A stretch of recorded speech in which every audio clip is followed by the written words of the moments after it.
Débattre sur n'importe quoi. Le but, c'est de faire travailler l'esprit, de travailler la tournure d'esprit. Ça peut être très profond, très philosophique, comme les gens qui étaient au fond, par exemple, hein, les lamas un peu plus âgés. Donc ça peut, voilà, certains débats comme ça peuvent durer 8 jours. D'accord? Ça peut durer une éternité. Là, c'est des exercices, ça dure 1 heure. Mais après, quand ils rentrent en débat comme ça, ensemble, si c'est très profond et très philosophique, ça peut être 8 jours, 10 jours de débat. D'accord? Ça peut durer une éternité. Voilà.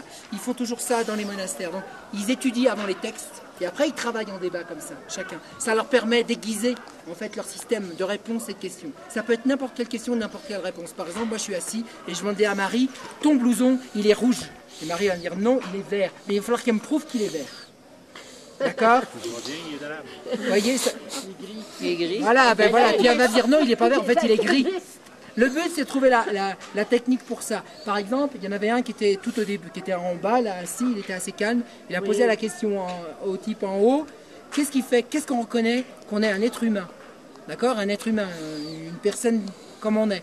Et le type il a dit parce qu'on a le don de parole. Et le type il lui a dit, c'est n'importe quoi ce que tu me racontes, parce que les perroquets ils parlent, ce ne sont pas des êtres humains. Vous voyez? Et comme ça c'est donnant, donnant, clac, clac, clac. Mais celui qui pose la question, d'accord, s'il dit que l'autre il donne une mauvaise réponse, il doit prouver qu'il donne une mauvaise réponse. Donc après, au bout d'un moment, c'est question-réponse dans les deux côtés. D'accord? Marie, elle me donne, alors elle me parle et elle me donne une mauvaise réponse. D'accord? Donc moi je vais dire, tu me donnes une mauvaise réponse, Marie. C'est n'importe quoi ce que tu me dis. Alors elle a conscience, elle prend conscience de son ignorance. Ok? L'ignorance est symbole de l'enfer. Ok? Voilà, donc quand elle va faire ça, elle va prendre le collier, là, le qui symbole, vous savez, quand il les égrène, gaga, gaga, gaga, et elle va le monter ici. Voilà, c'est un cadeau pour la refaire. Elle va remonter le collier, le chapelet ici, d'accord, et ils ferment leurs mains. Ça veut dire que fermer la main, ça veut dire mettre en corrélation le paradis avec l'enfer.